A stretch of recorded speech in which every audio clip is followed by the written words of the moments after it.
So Okay. Olayimika, I've read some of your content that you published on LinkedIn. I can tell that you really know what you're doing in the space. That your explanations are great, and you and I end up explaining a lot of Web3 to insiders and outsiders. I think we explain to the technical folks what the legal means, the legal overlay for these new kinds of structures, and then we Yeah. explain to the non-technical folks what Web3 is and why it matters and how it's changing existing business models and how it can be applied for business owners. I want to hear a little bit about some of the DAOs you've been involved in. I mean, you and I have talked about this. You're the one who introduced me to MoonDAO, and I Yeah. use MoonDAO as an example of kind of the big projects, right? I mean, these are the big DAO projects Yeah. that say we don't just want to build a group of people who are like-minded and build a business model. I mean, with MoonDAO, it's we want to impact the way that Earth interacts with space. I mean, that you don't get Space. much bigger than that, right? It encompasses everyone in the world, every country in the world. Our whole really unites our whole planet under. If you're not part of a government organization, or you're not even part of a nation that has a space, space capabilities, Yeah.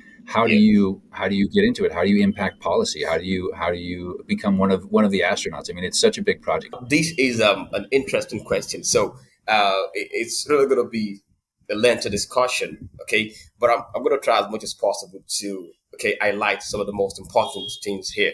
Now, I'm from Nigeria. Okay, so Nigeria is not one of the countries in the world that has a space capability right now. Okay, so and I think there are just few countries right now that are able to launch a rocket into space and then engage in research, exploration, and what have you. So Nigeria has not really had that capability. Okay, so I was invited to join Mundao by a Chinese friend. Okay, and remember, it was just the holidays for most of us, that were getting involved in DAO. Okay, so and it was simply because we had heard about Constitution DAO. We kind of saw the potential that a crypto community does have to organize.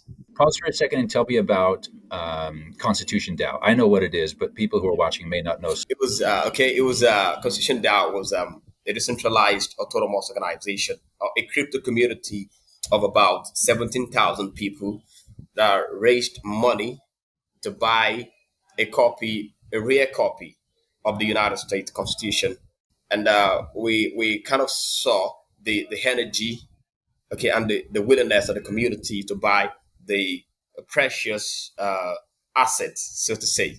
So, and it made headlines across the world. Like people were really curious about how people could just organize within a short window of time. What was really interesting about Constitution DAO was it took 86 days to raise a whopping $47 million. Okay, so and that was what I think broke the internet, and got a lot of people talking about DAOs. So now Moondao can be said to be an offshoot of Constitution DAO because it kind of sprung from the idea of buying, bidding for a lunar asteroid at the auction house, and then as a community exercising governance rights over the assets. So the Mundao's founder, that is Pablo Moncada, and Corey Rogers, were the conceptualized buying uh, an asset and governing it, building a community to govern it.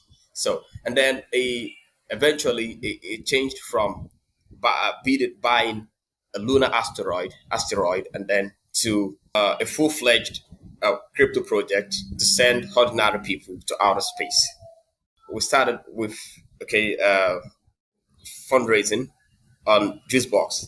So Moondao's token was deployed, and for about 2 weeks we raised some amount of money, and we began to slowly we gained traction. So the turning point was when the Chinese community, like, okay, the Chinese community from other crypto communities, kind of began to invest heavily in Mundao. So whales were coming in, okay, and we had a lot of people, okay, uh, donating to the treasury. So eventually we were able to exceed the target.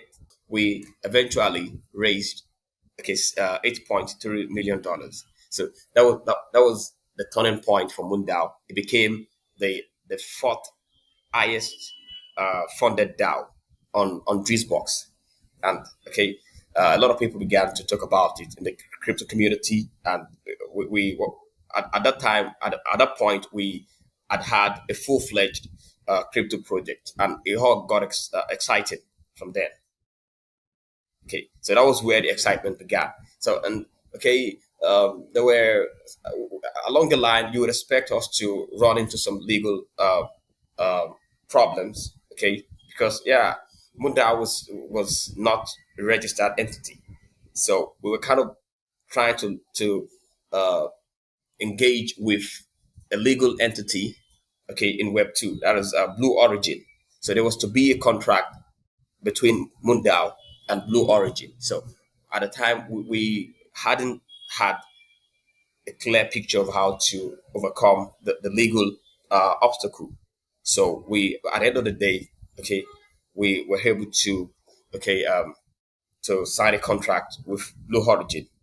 So, and there were other legal issues that, okay, arose from that.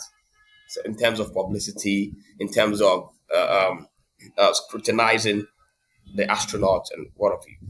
So it's Mundao is like my starting point as far as DAO, my involvement with DAOs is concerned. Now, you were involved with the drafting of the Constitution for Moondao, Yeah, right? And yeah, I think sure. it's really interesting that the governing document for a supranational organization like this is called a constitution. It's just very interesting to me. Maybe it comes from other systems of law that I'm not familiar with.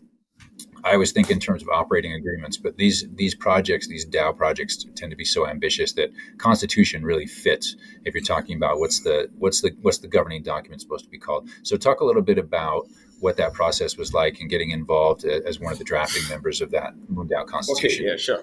All right. So what happened was, okay, the, whether we became clear that we needed a constitution was when we began to entertain trolls, foodies, and what have you. Like for several weeks, the Mundao Discord server, okay, was almost hijacked by, okay, trolls, and a lot of different people were actually, okay, um, casting doubt in the minds of investors, and yeah, that is that is one of the things that are very common in crypto projects. So we then thought of a way to really organize ourselves as a community. Like if you are a vested member, if you have vested interest in Mundao, then you shouldn't be seen sabotaging um, the community. It shouldn't be seen trolling. We made it explicitly clear that, okay, Mundao's governance token is not an investment, is not a guarantee. Like there is no guarantee that you're gonna. Okay, so it was clear.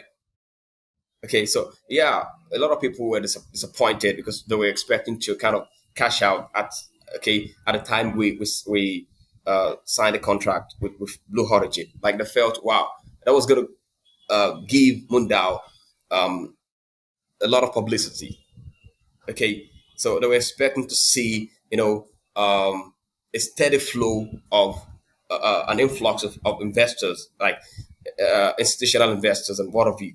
But okay, we kind of had some marketing problems. Okay, so we the value of Mundao's money did not really appreciate at the time. So it's like it was a disappointment for many, and a lot of people were angry and started trolling us. So we thought it would be really wise to have a document that really helps us to operate legally.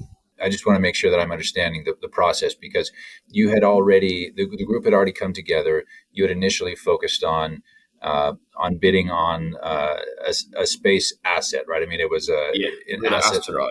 Yeah. right? The asteroid, and so that moved into, well, let's do a little bit more. Let's try and send a couple of people to space, and so all of this Absolutely. groundswell of interest around raising funds to do that, and then as this bundle of money got together in the treasury, then some people, you had two different groups. One was the prospecting group that was there because they were trying to pump and dump, or at least they were trying to get a return on their investment quickly. Yeah. And then there Yeah. was the other Absolutely. group that said we need to take a more responsible approach to this. We have more than just this concept of sending some people to space. Let's do more with this. And so that's what brought the Constitution discussion to the Yeah. forefront. Sure. We have more than just this concept of sending some people to space. Let's do more of this. And so that's what brought the Constitution discussion to the Yeah. forefront. Sure. How would you describe the Web3 environment right now in Nigeria, maybe in Greater Africa?